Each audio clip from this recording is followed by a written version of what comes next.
अस्सलामुअलैकुम। ये Asia builders का प्रोजेक्ट है इस्लामाबाद D12 में। हाउस नंबर 689 है, स्ट्रीट 103। आज इसका काम चल रहा है, बीम का कंक्रीट पोरिंग चल रहा है। इसका पहले से शटरिंग हो गया है और स्टील वर्क भी इसका हो गया है। तो आज ये लोग कर रहे हैं, कंक्रीट पोरिंग कर रहे हैं।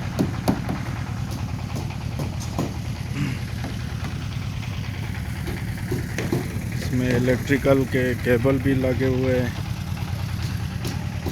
ये इलेक्ट्रिकल के केबल है, बिजली की तारों के लिए ये कंड्यूट लगे हुए हैं।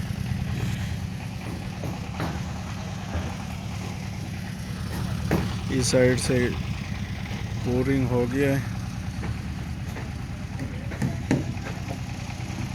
ये यहाँ पे कंक्रीट बोरिंग हो गया है और स्टील वर्क भी आपको दिखाते हैं।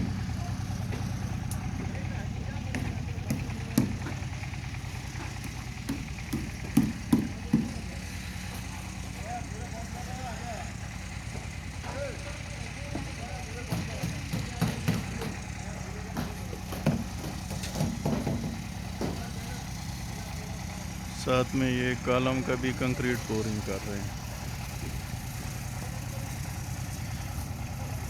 ये इसका मटेरियल है, ये क्रश है और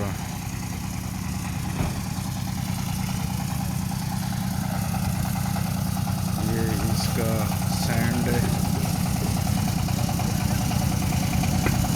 ये मिक्सिंग मशीन है हमारा।